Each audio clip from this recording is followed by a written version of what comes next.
तो गाइस अब तक हमने देखा कुन सभी टीममेट्स को आर्किमिडीज भेज देता है, पर जा मीसेंग और प्रिंस के बिना जाने से मना कर देता है, जिस वजह से जा मीसेंग और प्रिंस को बचाने चला जाता है। पर जैसे ही कुन को पता चलता है कि जा का सामना शिप के टीममेट से है, तब वो जा को कुछ भी करने से मना कर देता है। और यहाँ हम देखते हैं वियोल भी अनक और रैन को आर्किमिडीज भेजने के बाद शिप और उसके बाकी टीममेट्स के साथ लड़ने चला जाता है और उन्हें हराकर अपने और उसके टीममेट्स को आर्किमिडीज भेज देता है। तब यहाँ जा को बचाने के लिए कांग आ जाता है, पर वर्दी पहले ही वहाँ से चली जाती है और कांग भी जा के साथ वापस जाने से मना कर देता है। तब यहाँ एंड्रोसी को पता चलता है कि बाम अभी जिंदा है, जिससे कि वो बहुत ज्यादा शॉक हो जाती है। और अब आगे तब हमें आर्किमिडीज के अंदर का सीन दिखाया जाता है, जहाँ आयो कहता है ये तो सच में बहुत कमाल का है। तब एक पर्सन कहता है वो तो है ही, हमने इस बार वर्कशॉप बैटल से इतना कमा लिया है। ये चाहे 30th फ्लोर है, पर यहाँ पर एक नया स्लेयर कैंडिडेट है, एक प्रिंसेस ऑफ जहाद है और यामा मैड डॉग है जो कि स्ट्रॉन्गेस्ट ई रैंकर है। और इसके ऊपर से उनके पास व्हाइट हेवनली मिरर और ब्लड टमारा है जो कि आयो और फंक ने बनाया है। इस बार जो स्पेक्टेटरशिप पर आए हैं वो गेम्स पर बैटिंग कर सकते हैं, जिससे कि रिजल्ट पर बहुत ज्यादा असर पड़ता है। अगर ऐसा ना होता तो हमारे लिए पैसे कमाने बहुत मुश्किल हो जाते, पर अब हम कल के टूर्नामेंट से 100 गुना ज्यादा पैसे कमा सकते हैं। पर क्या ये चीज ठीक रहेगी? अगर टीचर्स को इसके बारे में पता चल गया तो तब क्या होगा? इसके बारे में चिंता करने की कोई जरूरत नहीं है, क्योंकि चाहे उन्हें इसके बारे में पता भी लग जाए और जब तक आपकी रिसर्च पूरी नहीं हो जाती तब तक कोई भी कुछ नहीं करेगा। आपको बस मुझ पर भरोसा करना होगा और मैं इस वर्कशॉप बैटल को एक अल्टीमेट शो बना दूंगा, जिससे कि आपकी रिसर्च बहुत अच्छी चलेगी। तो अब मुझे इजाजत दीजिए। तो उसके जाने के बाद फंक कहता है क्या हम इस पर भरोसा कर सकते हैं? ये तो सच है कि ये बहुत कमाल का बिजनेसमैन है, पर बाहर बहुत सी अफवाहें हैं कि ये बहुत गलत लोगों के साथ मिला हुआ है। आखिरकार तुम्हें किस बात की चिंता है? हमें तो बस इसके पैसों से रिसर्च ही करनी है। और वैसे भी जब एमिली कंप्लीट हो जाएगी तब वैसे भी सब कुछ खत्म हो जाएगा। और तब वो दोनों हंसने लगते हैं। तब हम यहाँ देखते हैं पूल के किनारे शिप लड़कियों को ताड़ रहा होता है और अनक आकर उसे मारते हुए कहती है तूने तो हमारी टीम को तकरीबन खत्म ही कर दिया था और अब तुम यहाँ पर बैठकर मुझे से लड़कियाँ ताड़ रहे हो। ये देखकर बहुत अच्छा लग रहा है कि तुम दोनों अभी भी बहुत अच्छे से रहते हो। क्या तुम इसे अच्छा कह रही हो? तुमसे दोबारा मिलकर अच्छा लगा शिप। अगर तू यहाँ पर हो तो इसका मतलब वो स्ट्रॉन्गेस्ट ई रैंकर भी यहीं पर होगा। इससे मुझे बिल्कुल भी खुशी नहीं मिली है, पर मैं इस बात से बहुत ज्यादा खुश हूँ कि तुम्हारी पूरी टीम सही सलामत है। पता नहीं ऐसा है भी है या नहीं। हात्सु की स्वॉर्ड टूट चुकी है और एमिगो की भी पिछली लड़ाई में बुरी हालत हो गई थी। कोई बात नहीं, पर मैंने सुना है कि वो प्रिंसेस फिर से वापस आ गई है। लोगों का कहना है कि उसे कोई स्पेशल बोर्डिंग पास मिला है। इसके बारे में तो मुझे भी कुछ नहीं पता है। तब यहाँ रिपोर्टर कहता है प्रिंसेस, हमने सुना है कि आपने किसी छुपे हुए लड़के को पकड़ाया है, जिस वजह से आपको आर्किमिडीज पर आने के लिए एक स्पेशल टिकट मिली है। उसे पकड़ना अच्छा था, पर तब तक कोई भी टिकट नहीं बची थी। पर तभी मेरे सामने बोंग बोंग आ गया। मुझे नहीं पता कि उसके बाद क्या हुआ, पर जैसे मैंने उसे गोली मारी वैसे ही मैं यहाँ पर ट्रांसपोर्ट हो गई और मैनेजमेंट ने कहा कि ये मेरा थैंक यू गिफ्ट है। ये तो सच में बहुत कमाल की बात है प्रिंसेस एंड्रोसी। एंड्रोसी वहाँ से जाने लगती है और यहाँ हम देखते हैं सभी लोग वियोल के बारे में ही बात कर रहे होते हैं। तब इंटरव्यूअर कहता है प्रिंसेस, सभी लोग आपके और वियोल के बीच की लड़ाई का इंतजार कर रहे हैं, तो क्या आप बता सकती हैं कि अगर आप लोग आमने सामने होंगे तो उस लड़ाई का रिजल्ट क्या होगा? क्या तुम्हें एक बार समझ में नहीं आता कि ये इंटरव्यू खत्म हो चुका है? और वहाँ से जाते हुए सोचती है आखिरकार उसने वियोल को बाम क्यों कहा। तब हमें कुछ टाइम पहले का सीन दिखाया जाता है और हम देखते हैं एंड्रोसी ने टिकट के लिए ट्रैवलर को पकड़वा दिया होता है। प्लीज मेरी मदद कीजिए, मेरे बिना एमिली मर जाएगी। तब वर्कशॉप बैटल का सोल्जर कहता है एमिली कैसे मर सकती है? वो तो एक ऐप है। एमिली कोई ऐप नहीं है, बल्कि वो इसी शिप पर है। मैं हमेशा से अकेला था, पर एमिली ने मुझे जीने का रीजन दिया और अब मैं उसका कर्जदार हूँ। तब यहाँ गिरफ्तार होने के बाद ट्रैवलर अभी भी एमिली को याद कर रहा होता है। तब हम यहाँ देखते हैं राक उनसे मिलने आया होता है। मैंने वैसे तुमसे ये बहुत बार पूछा है, पर क्या तुम्हें पूरा यकीन है कि ये एलिगेटर काटेगा नहीं? आखिरकार तुम एलिगेटर किसे बुला रहे हो? करी टटल? क्या तुम मुझे करी टटल कह रहे हो? ये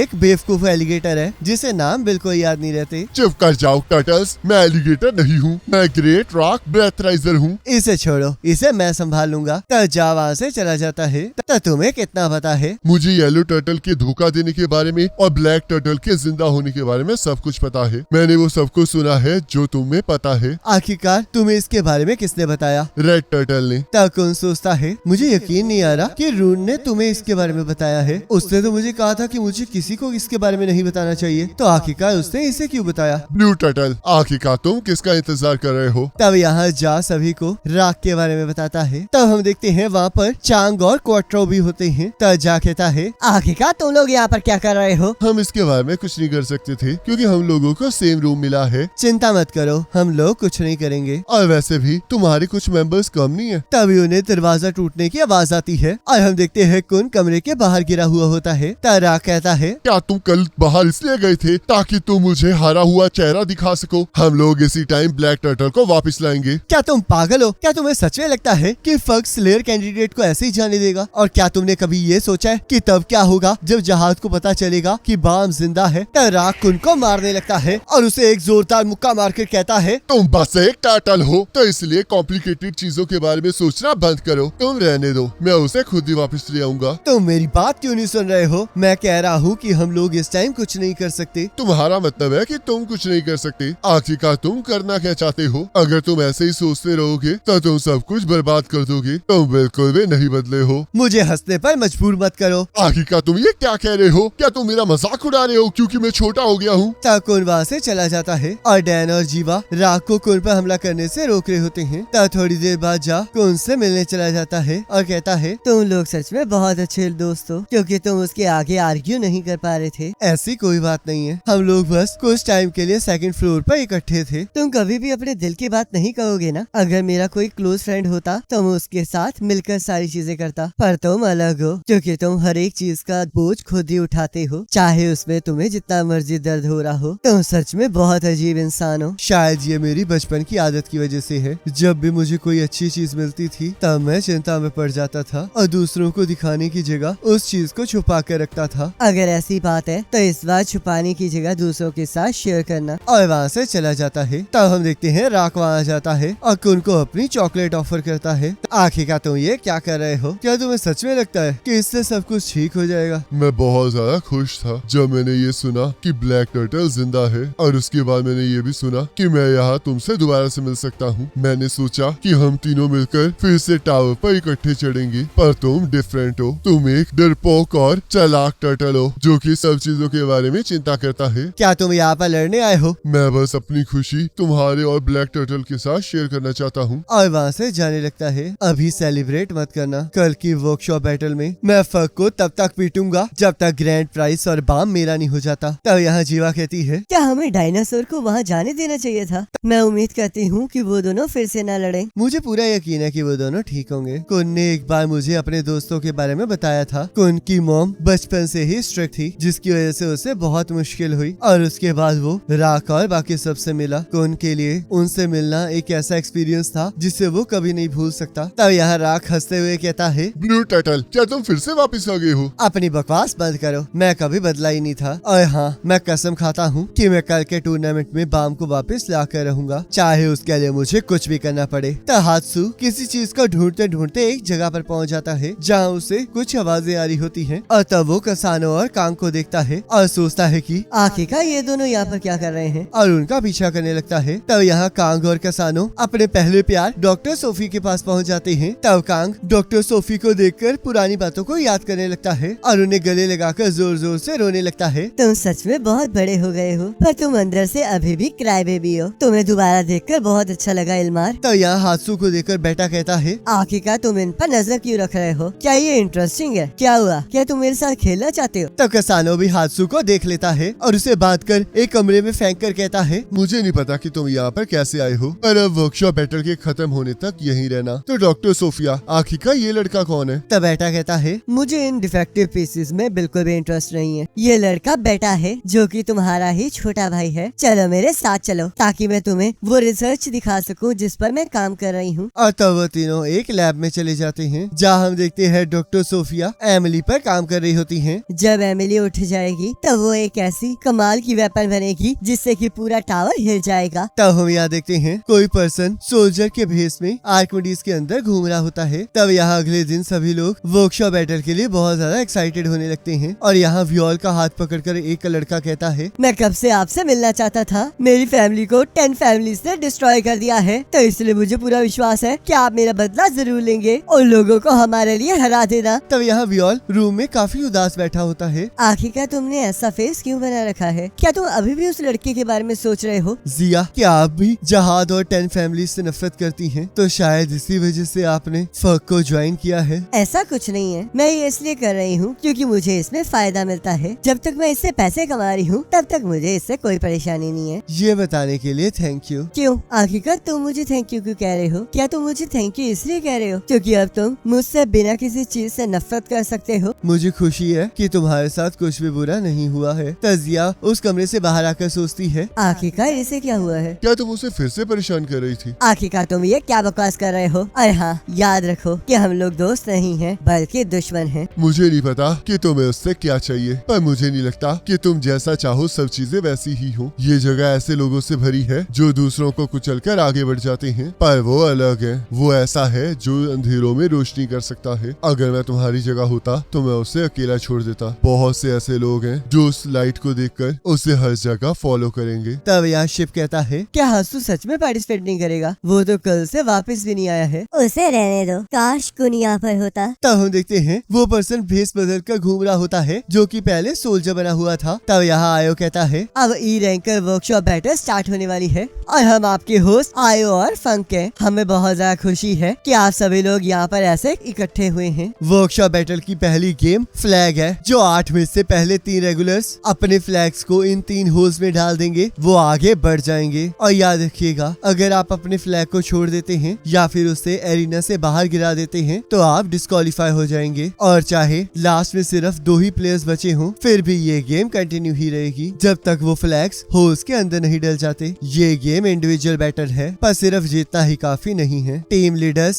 गैम्बलर्स की तरह इस गेम पर बैटिंग करेंगे और जो टॉप 6 लीडर्स सबसे ज्यादा पॉइंट्स के साथ फिनिश करेंगे उन्हें फाइनल टूर्नामेंट में पार्टिसिपेट करने का मौका दिया जाएगा। और अगर मैं दूसरे शब्दों में कहूँ तो ये गेम इंडिविजुअल और टीम गेम दोनों है। तो अब ग्रुप 1 पार्टिसिपेंट्स हैं जॉनसन, लेग, उलगार्सियो, रैकटन, जा, हॉर्न, मीसेंग और प्रिंस। तजा कहता है, तो इसका मतलब मिसेंग और प्रिंस बिल्कुल ठीक है। तब आयो कहता है, गेम बहुत जल्दी स्टार्ट होने वाली है, तो गैम्बलर्स जल्दी प्रेडिक्ट कीजिए कि फर्स्ट ग्रुप का विनर कौन होगा। तो चलिए अपने बैट्स को प्लेस कीजिए। तब हम देखते हैं सभी लोग बैटिंग कर देते हैं और उसके बाद असली गेम को स्टार्ट कर दिया जाता है। प्रिंस, मिसेंग, हम तुम्हें बचाने आ गए हैं। और यहाँ हम देखते हैं प्रिंस की बहुत बुरी हालत हुई होती है। हॉर्न, जा, भाग जाओ, वो यहाँ पर आ रही है। तब जा कहता है, आखिरकार तुम ये क्या बकवास कर रहे हो? तब हम देखते हैं मिसेंग गुस्से में वहाँ आ जाती है। तब प्रिंस कहता है, भाग जाओ, ये अपना दिमागी संतुलन खो बैठी है। और इसी के साथ एपिसोड खत्म हो जाता है। और नेक्स्ट एपिसोड का लिंक आपके स्क्रीन पर आ रहा होगा, उस पर क्लिक करके अगले एपिसोड को देख सकते हैं।